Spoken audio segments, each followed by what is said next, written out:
ഇന്ന് ചെറുപ്പക്കാരെ ഏറ്റവും കൂടുതൽ ബുദ്ധിമുട്ടിക്കുന്ന ഒരു അസുഖമാണ് മുടികൊഴിച്ചിൽ എന്ന് പറയുന്നത്. അവർക്ക് വേറെ എന്ത് അസുഖങ്ങൾ ഉണ്ടെങ്കിലും ചികിത്സ എടുത്തിട്ടില്ലെങ്കിലും മുടികൊഴിച്ചിൽ വന്നാൽ അവർ കറക്റ്റായിട്ട് അതിന് ചികിത്സ എടുക്കും. ഡോക്ടറെ പോയി കാണിക്കും, അതല്ലെങ്കിൽ ഓൺലൈനൊക്കെ പ്രോഡക്റ്റുകളൊക്കെ വാങ്ങിയിട്ട് യൂസ് ചെയ്യുകയൊക്കെ ചെയ്യാറുണ്ട്. ഇന്ന് പല ആളുകളും ഒ പിയിൽ വന്ന് കാണിക്കുമ്പോൾ വേറെ എന്തെങ്കിലും അസുഖത്തിനായിട്ട് കാണിക്കുമ്പോൾ അതിൻ്റെ കൂടെ തന്നെ ഈ മുടികൊഴിച്ചിലും കണ്ടുവരാറുണ്ട്. ചെറിയ രീതിയിൽ മുടികൊഴിച്ചിൽ എല്ലാവരിലും നോർമലായിട്ട് കണ്ടുവരുന്നതാണ്. എന്നാൽ എപ്പോഴാണ് നമ്മൾ മുടികൊഴിച്ചിലിന് ട്രീറ്റ്മെൻറ്റ് എടുക്കേണ്ടത്? മുടികൊഴിച്ചിലുള്ള ആളുകൾ എന്തൊക്കെ ഭക്ഷണങ്ങളാണ് കഴിക്കേണ്ടത്? എന്തൊക്കെ ഭക്ഷണങ്ങളാണ് ഒഴിവാക്കേണ്ടത്? മുടികൊഴിച്ചിലുള്ള ആളുകൾ വീട്ടിൽ വെച്ച് ചെയ്യാവുന്ന കാര്യങ്ങൾ എന്തൊക്കെയാണ്? തുടങ്ങിയ കാര്യങ്ങളാണ് ഇന്ന് വീഡിയോയിലൂടെ പറയുന്നത്. ഞാൻ doctor Semiya, doctor Basil's homeo hospital, Pandikkad, Malappuram, Nadakkavu, Kozhikode.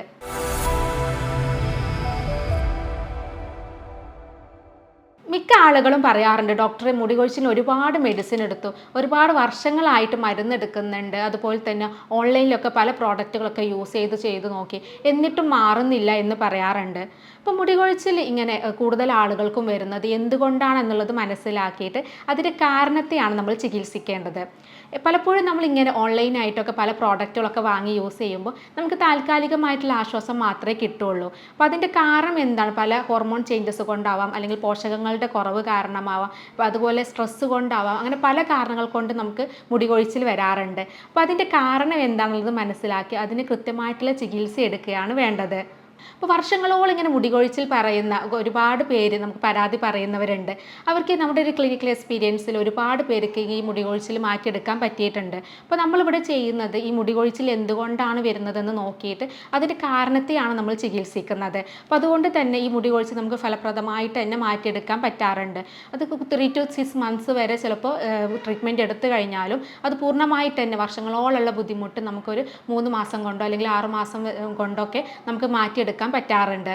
പലപ്പോഴും മുടികൊഴിച്ചിലിനൊരു പ്രധാന കാരണം പോഷകങ്ങളുടെ കുറവ് കൊണ്ടാവാം. എന്നാൽ പലപ്പോഴും അത് ആളുകൾ മനസ്സിലാക്കുന്നില്ല. അവർ ഫുഡിലൊന്നും ശ്രദ്ധിക്കാതെയാണ് പോകുന്നതെങ്കിൽ ഈ മുടികൊഴിച്ചിൽ നമ്മൾ എത്ര പ്രോഡക്റ്റ് യൂസ് ചെയ്തിട്ടും കാര്യമില്ല, അത് മാറില്ല.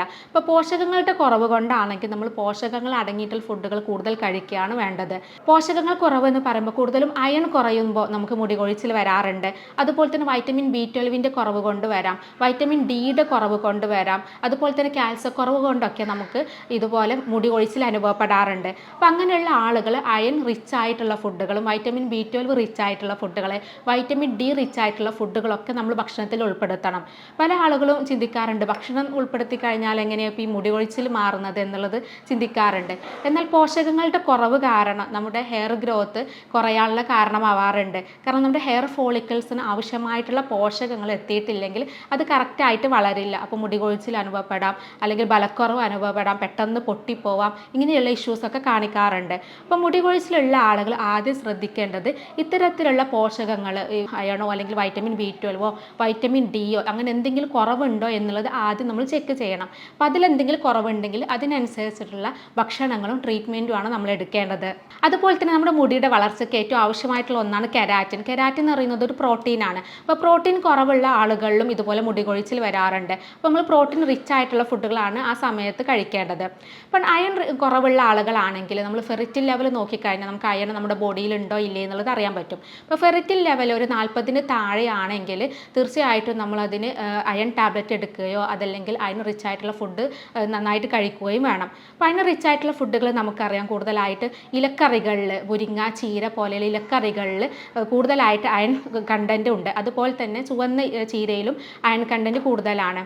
അതുപോലെ തന്നെ പയറ് വർഗ്ഗങ്ങളിലും അതുപോലെ പരിപ്പ് വർഗ്ഗങ്ങളിലൊക്കെ അയൺ കണ്ടൻറ്റ് കൂടുതലായിട്ടുണ്ട്. അതുപോലെ തന്നെ നട്ട്സ്, സീഡ്സുകളിലൊക്കെ, അതായത് മത്തങ്ങ വിത്തുകൾ, സൺഫ്ലവർ വിത്തുകളിൽ, ഫ്ലാക്സ് സീഡ്സുകളിലൊക്കെ കൂടുതലായിട്ട് ഇതുപോലെ അയൺ അടങ്ങിയിട്ടുണ്ട്.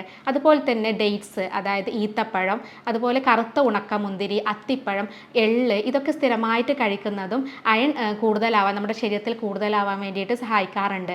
അപ്പോൾ അയൺ കുറവ് കൊണ്ടൊക്കെ ഉള്ള ആളുകളാണെങ്കിൽ മുടികൊഴിച്ചിൽ വരുന്നുണ്ടെങ്കിൽ ഇത്തരത്തിലുള്ള ഫുഡുകൾ കൂടുതലായിട്ട് ഭക്ഷണത്തിൽ ഉൾപ്പെടുത്തുക.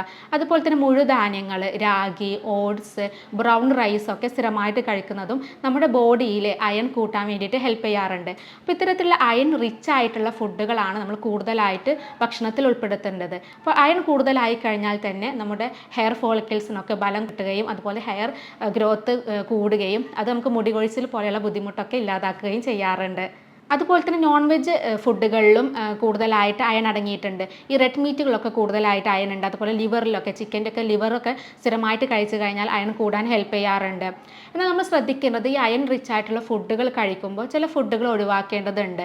അതായത് ഈ ചായ, കാപ്പി ഇങ്ങനെയുള്ള ഫുഡുകളൊക്കെ നമ്മൾ ഇതിൻ്റെ കൂടെ കഴിക്കുന്നത് ഒഴിവാക്കുക. ഇങ്ങനെ ചെയ്യുമ്പോൾ അയൺ അബ്സോർപ്ഷൻ കുറക്കുകയാണ് ചെയ്യുന്നത്. അപ്പോൾ അതിനെ അയൺ അബ്സോർപ്ഷൻ ബ്ലോക്ക് ചെയ്യിപ്പിക്കും. അപ്പോൾ ഇത്തരത്തിലുള്ള ഫുഡുകൾ നമ്മൾ അയൺ റിച്ച് ആയിട്ടുള്ള ഫുഡുകൾ കഴിക്കുമ്പോൾ പരമാവധി ഒഴിവാക്കുന്നതാണ് നല്ലത്. അല്ലെങ്കിൽ 2 മണിക്കൂർ ഗ്യാപ്പ് ഇട്ടിട്ട് വേണം നമ്മളത് ഉപയോഗിക്കാൻ വേണ്ടിയിട്ട്.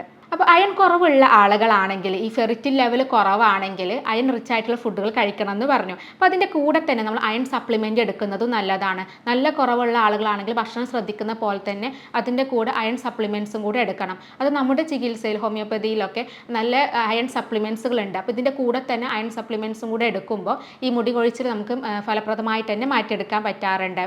അതുപോലെ തന്നെ ഞാൻ നേരത്തെ പറഞ്ഞു വൈറ്റമിൻ B12 കുറവ് കൊണ്ട് നമുക്ക് മുടി കൊഴിച്ചിൽ വരാം. അപ്പോൾ ഇങ്ങനെയുള്ള ആളുകൾ വൈറ്റമിൻ B12 കൂടുതൽ അടങ്ങിയിട്ടുള്ള ഫുഡുകളാണ് കഴിക്കേണ്ടത്.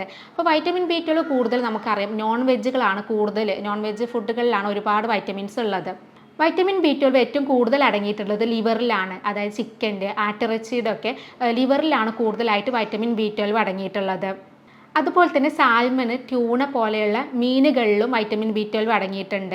അതുപോലെ തന്നെ ചിക്കൻ, റെഡ് മീറ്റ്, മുട്ടയുടെ മഞ്ഞ, അതുപോലെ തന്നെ പ്രൗൺസ് അതായത് ചെമ്മീൻ പോലെയുള്ള മീനുകളിലൊക്കെ വൈറ്റമിൻ B12 കൂടുതൽ അടങ്ങിയിട്ടുണ്ട്. അപ്പോൾ കൂടുതലും നോൺ വെജ് ഫുഡുകളിലാണ് വൈറ്റമിൻ B12 കൂടുതലുള്ളത്. അപ്പോൾ അതുകൊണ്ട് തന്നെ ഈ വെജിറ്റേറിയൻ ഒക്കെ ഉള്ള ആളുകളിൽ ഹെയർ ഫോളൊക്കെ വരാനുള്ള കാരണമാകാറുണ്ട്. അപ്പോൾ അങ്ങനെയുള്ള ആളുകൾ വൈറ്റമിൻ B12 അടങ്ങിയിട്ടുള്ള ബട്ടർ, അതുപോലെ ചീസ്, പാല്, തൈര്, നെയ്യ് ഇങ്ങനെയുള്ള, അതുപോലെ പനീർ, ഇതിലൊക്കെ കൂടുതലായിട്ട് വൈറ്റമിൻ B12 അടങ്ങിയിട്ടുണ്ട്. അപ്പോൾ വെജിറ്റേറിയൻ ഫുഡൊക്കെ കഴിക്കുന്ന ആളുകളാണെങ്കിൽ ഇത്തരത്തിലുള്ള ഫുഡുകളാണ് ഭക്ഷണത്തിൽ ഉൾപ്പെടുത്തേണ്ടത്. അങ്ങനെയാകുമ്പോൾ അവർക്ക് വൈറ്റമിൻ B12 കറക്റ്റായിട്ട് അവരുടെ ബോഡിയിൽ എത്തുകയും ഇതുപോലെ മുടി കൊഴിച്ചിൽ പോലെയുള്ള ബുദ്ധിമുട്ടൊക്കെ ഉണ്ടെങ്കിൽ അത് മാറ്റിയെടുക്കാനും പറ്റാറുണ്ട്. ഇനി വൈറ്റമിൻ ഡിയുടെ കുറവ് കൊണ്ടുള്ള മുടി കൊഴിച്ചിലാണെങ്കിൽ നമ്മൾ വൈറ്റമിൻ ഡി റിച്ച് ആയിട്ടുള്ള ഫുഡുകൾ കഴിക്കാണ് വേണ്ടത്. നമുക്കറിയാം വൈറ്റമിൻ ഡി എന്ന് പറയുന്നത് കൂടുതൽ കിട്ടുന്നത് സൺലൈറ്റിൽ നിന്നാണ്, കൂടുതലായിട്ട് സൂര്യപ്രകാശത്തിൽ നിന്നാണ് കിട്ടുന്നത്. അപ്പോൾ നമ്മൾ ഡെയിലി രാവിലെയും അതുപോലെ വൈകുന്നേരം വെയിൽ കൊള്ളുന്നത് നല്ലതാണ്. അതിൻ്റെ കൂടെ തന്നെ ഭക്ഷണത്തിൽ തന്നെ സാൽമണ്, ട്യൂണ പോലെയുള്ള മത്സ്യങ്ങളിലൊക്കെ ഒരുപാട് വൈറ്റമിൻ ഡി അടങ്ങിയിട്ടുണ്ട്.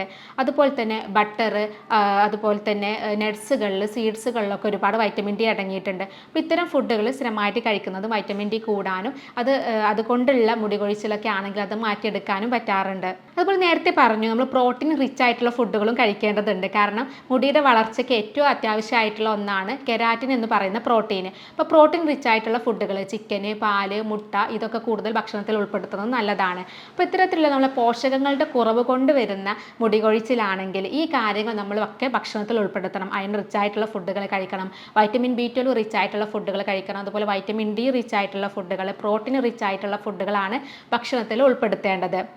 ഇനി നമുക്ക് പോഷകങ്ങളുടെ കുറവ് കൊണ്ടാവണമെന്നില്ല. പലരും പറയാറുണ്ട് നല്ല ഫുഡുകൾ എപ്പോഴും കഴിക്കുന്നതാണ്, ഈ ഫുഡുകളൊക്കെ നമ്മൾ എപ്പോഴും ഭക്ഷണത്തിൽ ഉൾപ്പെടുത്തുന്നതാണ്, എന്നിട്ടും മുടി കൊഴിച്ചിൽ മാറുന്നില്ല എന്ന് പറയാറുണ്ട്. അപ്പോൾ അങ്ങനെയുള്ളവർക്ക് മറ്റ് പല കാരണങ്ങൾ കൊണ്ടായിരിക്കാം മുടി കൊഴിച്ചിൽ വരുന്നത്. അപ്പോൾ പലപ്പോഴും ഈ സ്ട്രെസ്സ് ഇന്ന് ചെറുപ്പക്കാരിൽ ഏറ്റവും കൂടുതൽ കണ്ടുവരുന്നതാണ് മാനസികമായിട്ടുള്ള സമ്മർദ്ദം. അപ്പോൾ സ്ട്രെസ്സ് കൂടുതലായി കഴിഞ്ഞാൽ മുടി കൊഴിച്ചിൽ വരാറുണ്ട്. അതുപോലത്തെ ഉറക്കക്കുറവുള്ള ആളുകളിലും മുടി കൊഴിച്ചിൽ പെട്ടെന്ന് വരാറുണ്ട്.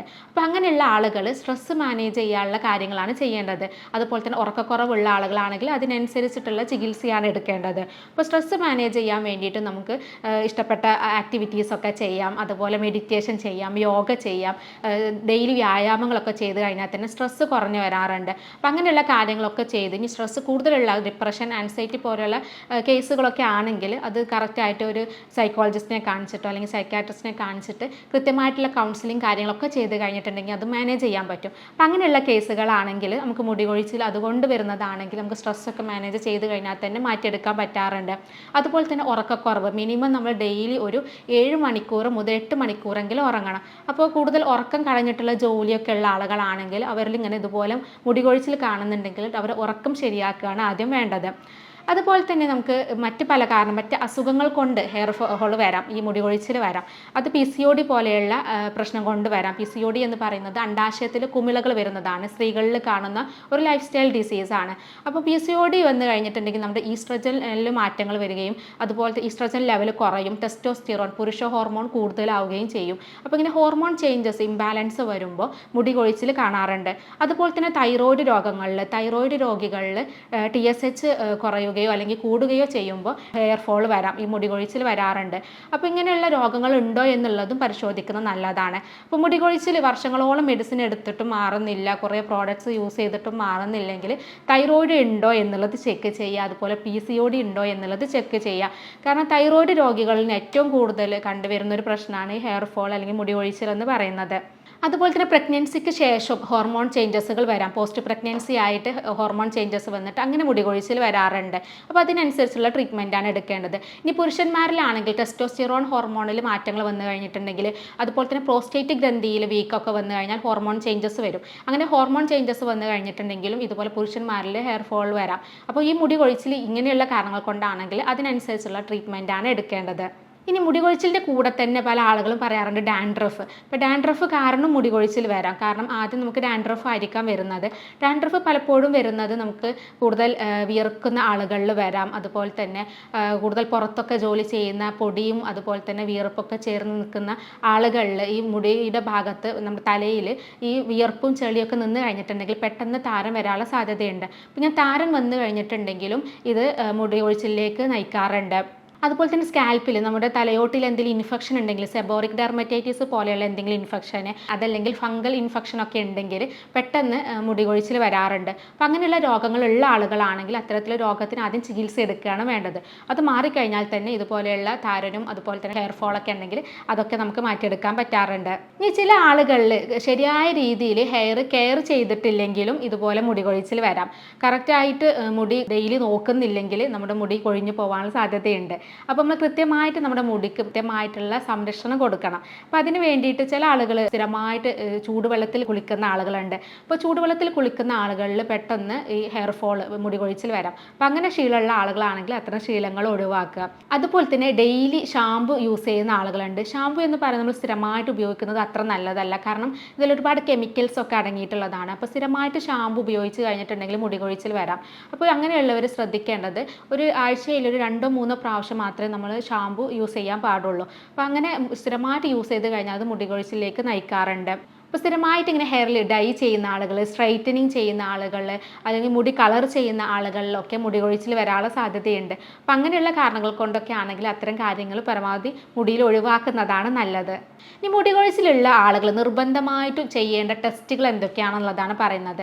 ആദ്യം നമ്മൾ നോക്കുന്നത് കംപ്ലീറ്റ് ബ്ലഡ് ടെസ്റ്റ് ആണ്. അതായത് കംപ്ലീറ്റ് ബ്ലഡ് കൗണ്ട്, CBC എന്ന് പറയും. അത് നമുക്ക് രക്തക്കുറവുണ്ടോ എന്നുള്ളതൊക്കെ അറിയാൻ പറ്റും. രക്തക്കുറവുണ്ടെങ്കിലും നമുക്കിതുപോലെ മുടി കൊഴിച്ചിൽ വരാം. അതുപോലത്തെ ഫെറിറ്റിൻ ലെവൽ നമ്മൾ അയണിൻ്റെ ലെവൽ ഉണ്ടോ എന്നുള്ളത് നോക്കാൻ വേണ്ടിയിട്ടാണ്. അതുപോലെ വൈറ്റമിൻ B12 നോക്കുന്നത് നല്ലതാണ്. വൈറ്റമിൻ D ചെക്ക് ചെയ്യുന്നത് നല്ലതാണ്.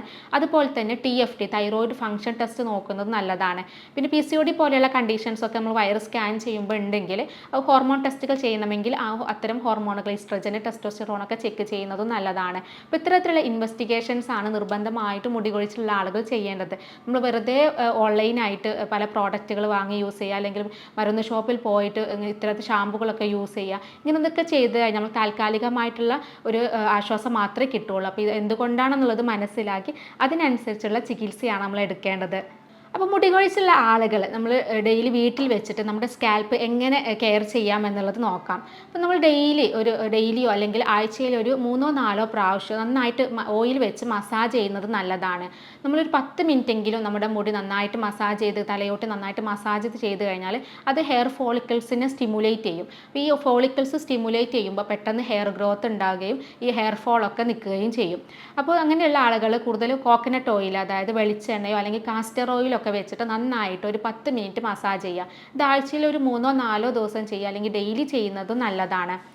അതുപോലെ തന്നെ ആഴ്ചയിൽ ഒരു 2-3 ദിവസം നമ്മൾ ഷാമ്പും അത് വിത്ത് കണ്ടീഷണർ നമ്മൾ മുടി നന്നായിട്ട് കഴുകിയെടുക്കണം. സോപ്പ് ഒഴിവാക്കുന്നതാണ് ഏറ്റവും നല്ലത്. തലയിൽ സ്ഥിരമായിട്ട് സോപ്പ് ഉപയോഗിക്കുന്ന ആളുകളുണ്ട്. അപ്പോൾ അത്തരത്തിൽ സ്ഥിരമായിട്ട് സോപ്പ് ഉപയോഗിക്കുന്ന ആളുകളാണെങ്കിൽ അത് ഒഴിവാക്കുക. അതിന് പകരം 2-3 ദിവസം കൂടുമ്പോൾ ഒന്ന് ഷാമ്പു ഇട്ടിട്ട് കണ്ടീഷണർ വെച്ച് കഴുകുന്നതാണ് നല്ലത്. അപ്പോൾ നമ്മുടെ തലയിലുള്ള ചെളി, അതുപോലെ തന്നെ ഡെയിലി കുളിക്കാത്ത ആളുകളിലൊക്കെ ആണെങ്കിൽ ഈ പൊടിയും അതുപോലെ തന്നെ വിയർപ്പൊക്കെ നിന്നിട്ട് അവിടെ ഇൻഫെക്ഷൻ വരാനും മുടി കൊഴിച്ചിലേക്ക് നയിക്കാറുണ്ട്. അപ്പം അങ്ങനെയുള്ള കണ്ടീഷൻസിൽ നമ്മൾ 2-3 ദിവസം കൂടുമ്പോൾ നന്നായിട്ട് സ്കാൽപ്പ് മസാജ് ചെയ്യുകയും അതിൻ്റെ കൂടെ ഷാമ്പും കണ്ടീഷണറൊക്കെ വെച്ചിട്ട് അത് കഴുകി കളയുകയും ചെയ്യുക. അങ്ങനെയുള്ളവരിൽ പെട്ടെന്ന് ഹെയർ ഫോൾ നിൽക്കാനുള്ള സാധ്യതയുണ്ട്.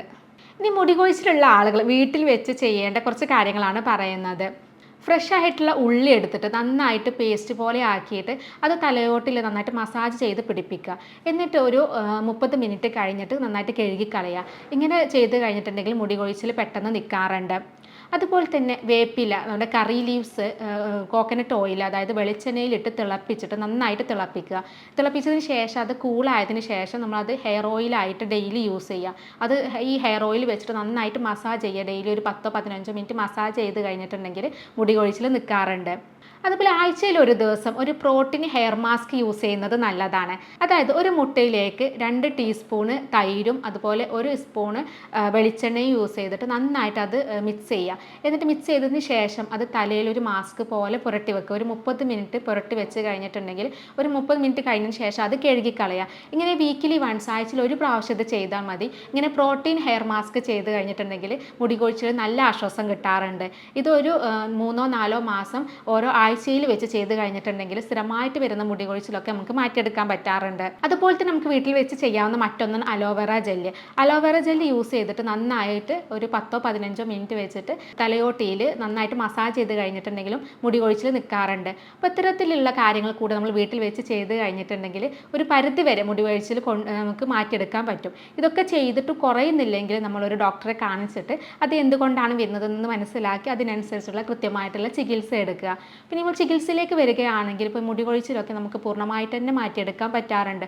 ഒരുപാട് പേർക്ക് നമുക്ക് നമ്മുടെ ക്ലിനിക്കൽ എക്സ്പീരിയൻസ് വർഷങ്ങളോളം മുടി കൊഴിച്ചിലുള്ള ആളുകൾക്കൊക്കെ ഹെയർ ഗ്രോത്ത് ഉണ്ടാവാനും ഡാൻഡ്രഫ് ഉള്ള ആളുകളിലൊക്കെ അത് പൂർണ്ണമായിട്ട് പോകാനൊക്കെ ഹെൽപ്പ് ചെയ്യാറുണ്ട്. അപ്പോൾ ഇത്തരത്തിൽ നമ്മൾ ചെയ്യുന്നത് ഓരോ രോഗിയുടെയും ശാരീരികമായിട്ടുള്ളതും മാനസികമായിട്ടുള്ള കാര്യങ്ങൾ പഠിച്ച് ആർട്ടിഫിഷ്യൽ ഇൻ്റലിജൻസിൻ്റെ സഹായത്തോടു കൂടിയാണ് ഇവിടെ മരുന്ന് നിർണ്ണയം, രോഗനിർണ്ണയമൊക്കെ നടത്തുന്നത്. അപ്പോൾ അതുപോലെ തന്നെ ജർമ്മനിയിൽ നിന്നും ഇറക്കുമതി ചെയ്യുന്ന പൊട്ടൻസി മരുന്നുകളാണ് നമ്മളിവിടെ ഉപയോഗിക്കുന്നത്. അപ്പോൾ ഇത്തരത്തിലുള്ള ചികിത്സയെക്കുറിച്ച് അറിയാനും അതുപോലെ എന്തെങ്കിലും സംശയങ്ങളൊക്കെ ഉണ്ടെങ്കിൽ താഴെ കാണുന്ന നമ്പറിൽ കോൺടാക്ട് ചെയ്യാവുന്നതാണ്. സ്നേഹത്തോടെ doctor Semiya, doctor Basil's homeo hospital, Pandikkad, Malappuram, Nadakkavu, Kozhikode.